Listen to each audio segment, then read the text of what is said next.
lalpa fakle choi moinan Emmanuel kan damna tilha Christmas la thar kan lo hla na nge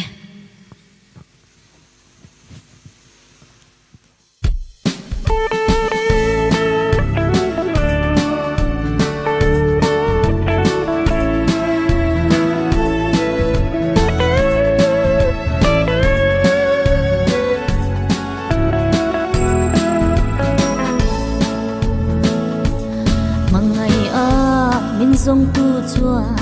aro pui na kal sanin Bethlehem dai re a kan ta na pianga apian nan mundang re an ta na om ve silo chamang za naran thleng chu van lal lunga na mo lo ni asal Run in tomber ni ma se achunga leile vanan na om si bera pule mi fingten an thin lung ro mong hongin chi bai rim tui beran hlan hallelujah ro pi se Emmanuel kan damna khovel thim ti eng tura lei sual thima local chu chatuan pa rem nalal pathian chak chu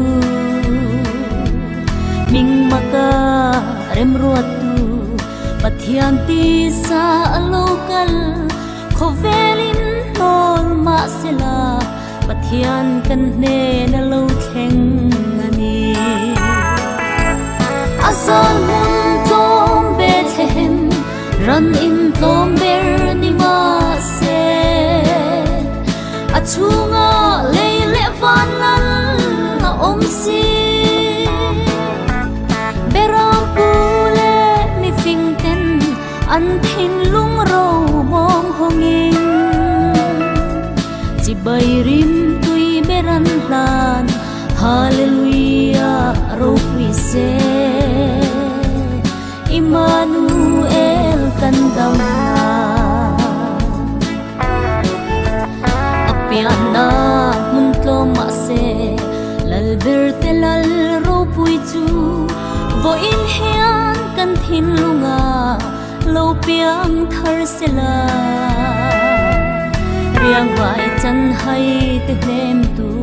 kan ta na lal local chu mishing le pathian ani a ming thiang lim lali suwa chu asal mun tom Bethlehem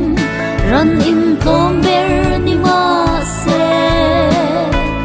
achunga leile vanan na om si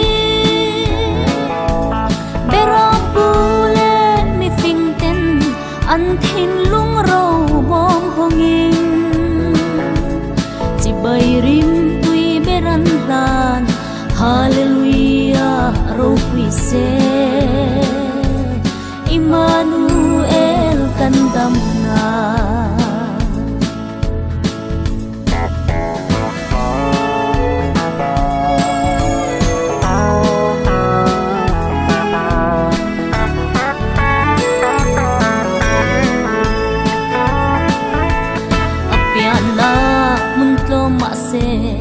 lal berte lal ro pui chu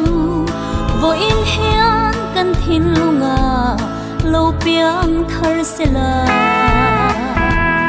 riang vai chan hai te hnem tu kan ta na lal local chu mishing le pathian ani a ming thiang lim lali suwa chu asal mun tom Bethlehem run in tomber ni ma se achunga leile vanan na om si bera pule mi fingten an thin lung ro mong hongin lan hallelujah ro pi se Immanuel kandam na Immanuel kandam na